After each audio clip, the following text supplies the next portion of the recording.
Well, Casey, I've been testing out a new AI tool this week, and this is one that I know you are familiar with because you actually got an email from it the other night. I have been testing Comet, which is a new AI-powered browser from the Perplexity company, and this is a cool thing. I have enjoyed this demo, unlike last week's Alexa Plus demo. Well, I am really excited to hear about this because I have not yet tried it myself, being unwilling to give $200 a month to the Perplexity Corporation.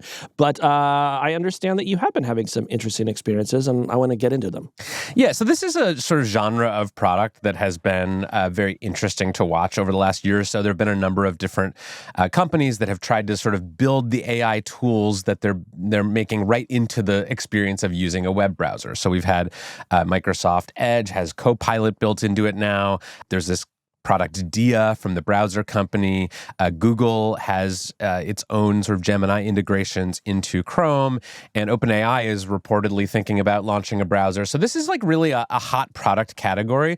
But the one that I have been playing around with is this Perplexity Comet browser, and I did not pay them $200 a month. They opened up the browser to me for a few days, but basically you can imagine it like kind of just a sidecar on your browser that lets you chat with or interact with whatever is scrolling on your screen, and it can also do things for you in that browser window. It can kind of take over and drive, like some of the other tools we've talked about, Operator from OpenAI and all these other ones. Well, so give me some examples of what you're having this browser do for you, or what you're talking to the web pages about.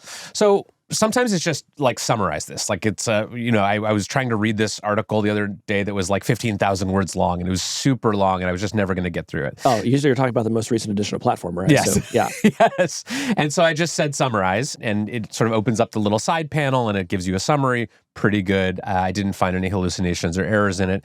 You can also have it do things. So, for example, one use case that I found is I was doing some research. I was looking for former employees of a certain AI company that I could contact for something I'm writing. No, the companies hate it when you do that. They do. They hate that. But I would normally go on LinkedIn and spend a bunch of time like looking through people's profiles and seeing who are the sort of former but not current employees of this company. And I tried giving that task to Comet, and it did it. It went and it did the search for me, and it sort of combed through, and it presented me with a list and said, here are 10 people who used to work at this company but don't anymore. Wow. So just an incredible new accelerator for spam. How long did this take? It took a couple minutes. Okay. It was not immediate. It's still early for this kind of AI browser, but I think this is like the kind of direction that we can expect these tools to head in. Yeah. So I think this is one of the most interesting shifts to watch on the internet over the next several years. The browsers that we have today came about in the era of search, and really Google search, right? If you think about what the Chrome browser is, it is just a vehicle for collecting Google queries that Google can turn into money, right? But now you have all these chatbots that come along, and they want to replace Google, right? They're not shy about it. Perplexity in particular is not shy about saying, we want to replace Google.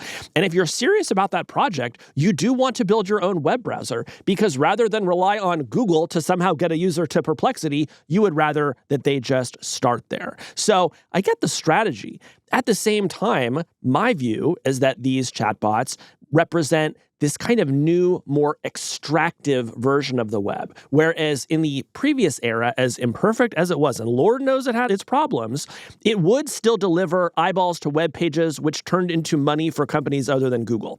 This Perplexity browser company, OpenAI version that we're about to get, I'm a lot less confident that it's going to deliver money to people other than those companies. So this is a really important shift, but I have to say, Kevin, it makes me quite nervous. Yeah, and the last time we talked about Perplexity in any depth on this show, and we had Aravind Srinivas, the CEO, on, was when they were just sort of getting their search engine going, and it was starting to get a lot of attention. And we had some of the same questions, like, yes, this is a cool tool. Yes, it could save users some time, but does it actually break the economics of the internet? And so for that reason, we wanted to bring Aravind back today and ask him about Comet and what he's building and what he sees as the future of not only the internet and the economics that power it, but just where he thinks AI in general is going. That's right, Kevin. And just in the hours before our interview was scheduled, it was revealed that Perplexity has apparently offered $34+ billion to buy Chrome from Google, an amount of money that is more than its current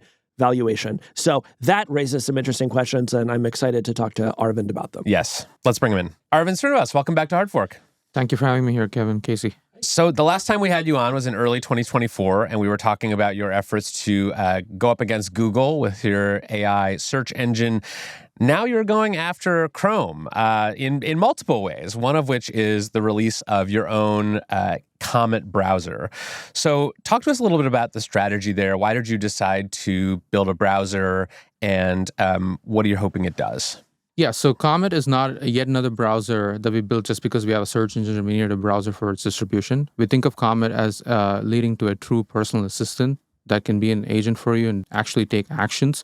It's our transition from answers to actions. We kind of want to make it joyful to just sit on a computer and do whatever you want and take all the boring stuff and delegate it to the assistant. And we think the best way to accomplish a personal assistant or an agent is with the help of a browser where you're logged into all your sessions. You don't have to be logged in on our servers. You can preserve your privacy there. So it was very natural for us to make that transition. Yeah. How are people using Comet? Because I've been testing it for a few days now, and I've found some uses, a lot of summarization, a lot of like rote tasks, like clicking accept on LinkedIn invitations over and over again. But what are the use cases you're seeing most people do? A lot of people love watching YouTube videos with Comet. And it's not just like, oh, summarize this video for me sort of thing. Very fine-grained searches, or like finding similar videos related to that, or like pulling something specific that was discussed in a podcast or an interview, and like completing the workflow of like sharing that with some of their friends, direct email and calendar integrations, unsubscribing from spam, or like finding that hard to find email that you kind of need agentic search for that instead of going and building a custom index for Gmail or whatever. It's always there with you everywhere you are. And that convenience is what makes it like a really special product. Now, you mentioned privacy, and this was actually one of my things that I wanted to ask you about, because when I started using Comet, my first concern was, okay, I log into my email, I log into my Twitter, I'm checking my DMs, I'm maybe doing some online banking in my Comet browser. I assume that those screenshots of that activity are being sent to Perplexity to help analyze it, to be able to summarize it. So give me some reassurance that I'm not just like opening up my entire internet browsing history to you. We're never going to have like a logged in version of your Twitter or LinkedIn or anything like that. This is actually the important distinction between the ChatGPT operator approach, where everything's done on a virtual server. That's not happening here. For that one particular prompt, whatever information is needed for the agent to complete that is being sent into the chains of thought and sent to the server. But it'll never be stored as like, oh, I have like Kevin's particular DMs or something. And all the intermediate steps are not going to be like saved in our logs. It's going to be only the prompts and the final output. And you can still choose to delete those prompts too. That gives you full control over your all privacy aspects. And what is the most private version of this is the model living on the client. We cannot do that because the models that can run on the client are pretty dumb, right? They're not capable of the sophisticated, reliable reasoning. And in fact, like the lack of reliability in any of the things Comet does today is all coming from limitations of the model. So the ultimate reliable version of Comet Assistant that can go do anything for you is going to most likely be on the server, at least for the next 2-3 years. And to what extent are you using your own models versus other people's models for this? I think like we heavily use three models, our own fine-tune of the cutting-edge open source model, OpenAI's latest models, and then Anthropic's latest models. Like these are the three models we use.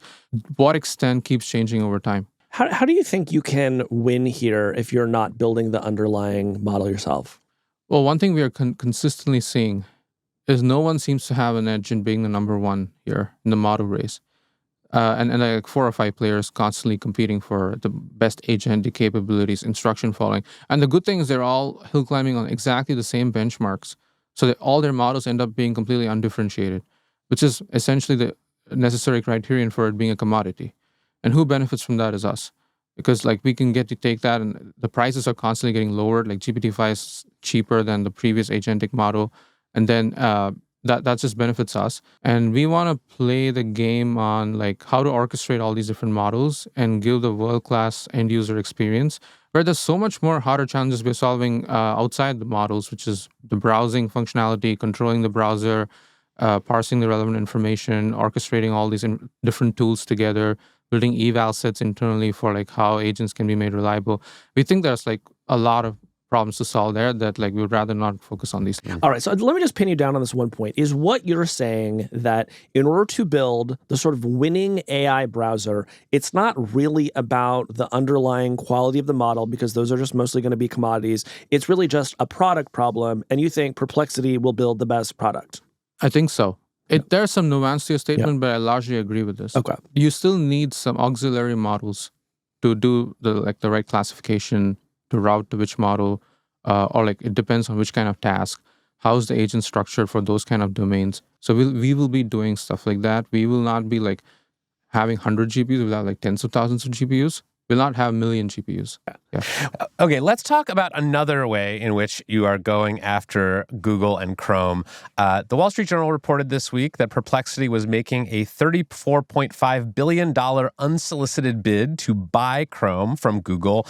That's if Google is forced to sell Chrome, and that court decision hasn't come down at the time of this recording. But I just want to start with the most basic question, which is, do you have $34.5 billion? Where are you getting this money from? Because as of the last time I checked, Perplexity's valuation was only about $18 billion.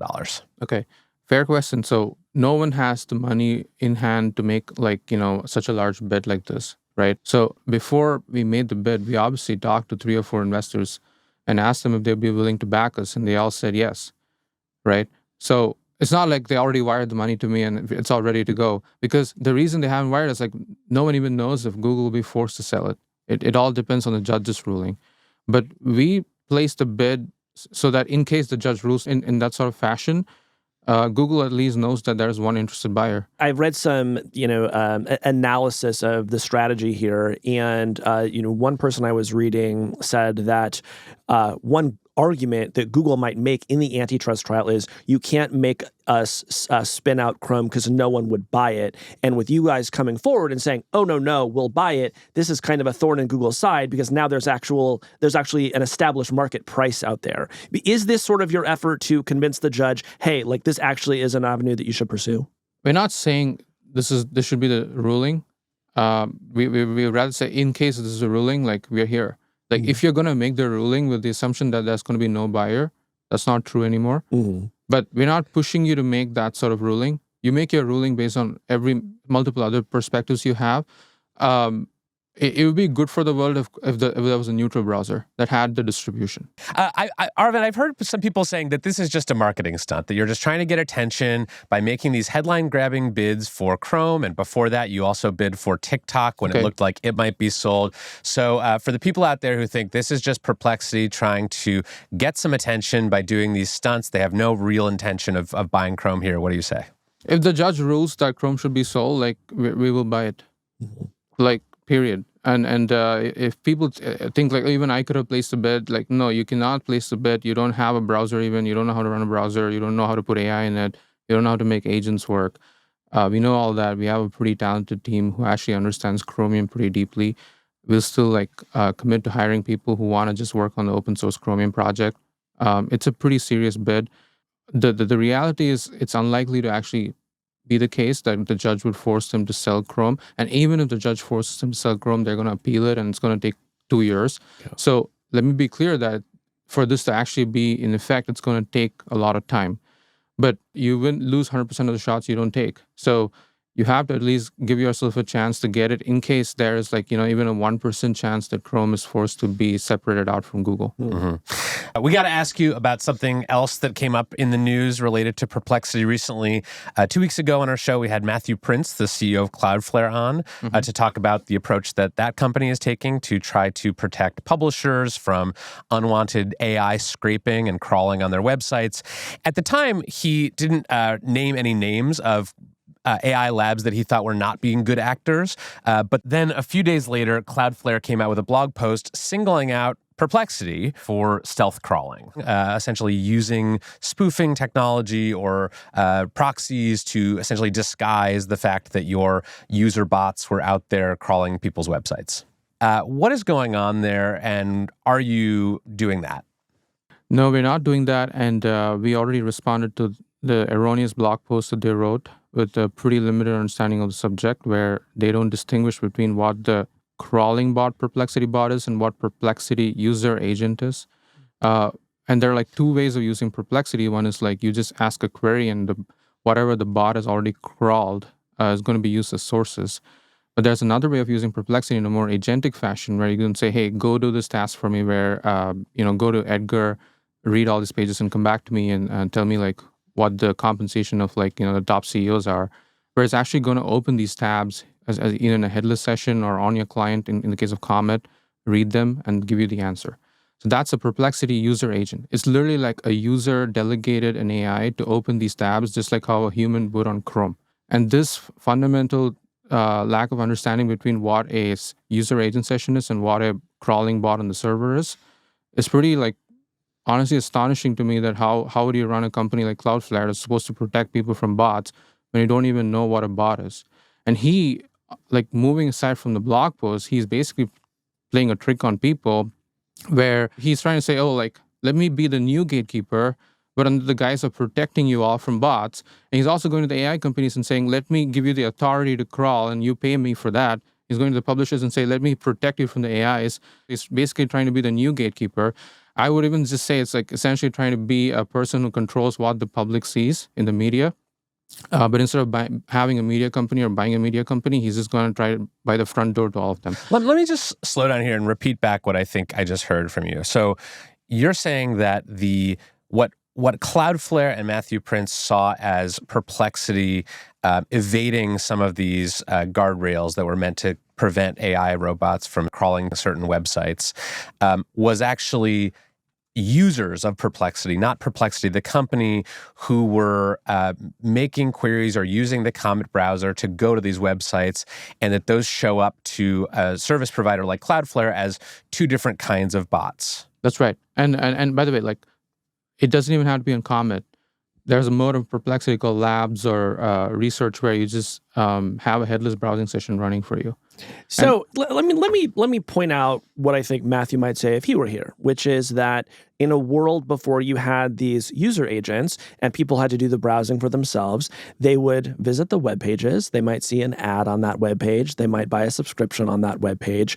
And that web page would be monetized in a way that would incentivize the creation of new web pages. And this was essentially the lifeblood of the internet and the thing that caused it to grow.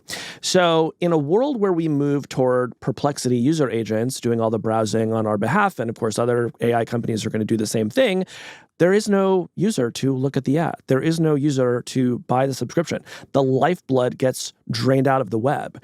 So if I understand what you're saying, like Matthew's just trying to set up a toll booth, but if nobody sets up a toll booth, what incentive does anybody have to ever create another web page?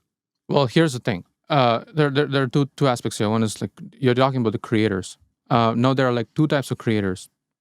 People who are actually really good. Like for example, when you guys write something, people care. And then there's lots of spammers and hacksters who just write erroneous blog posts, erroneous content, fake information, clickbait articles. I don't think it actually empowers the user, right? You're only talking about the creator, but you have to consider the user as well. And so for the first time, AI is in the hands of users through agents that actually go and do stuff for them, that take into account their instructions and protect them from all the spam. So we want to figure out a model that works for the user and the creators together, and penalize the bad creators and incentivize the good creators to just focus on wisdom and knowledge and truth and interesting stuff. And by the way, even in a world where agents are doing all this stuff for people, the humans are still going to continue browsing the web. There are people who believe web is going to be completely agentic. You don't even need a browser. Browser is so 1990s. I don't believe that. If we believe that, we would never even launch a browser. We would just continue with the chat UI. So we believe people are still going to be browsing and surfing interesting things on the web. But we think that you should give users the power to decide how they want to do it, and first time have an AI that can protect them against spam and hacks. Now, how to monetize this? How to give the creators like the right incentives here, we are going to like announce something to that effect where publishers can be incentivized for creating interesting, good content. We think about it in two ends of the spectrum. One is like completely human-centric, like Apple News, which is like a pretty good model. And the other is like just buying the content and training your models, like the licensing deals that OpenAI has done with Wall Street Journal.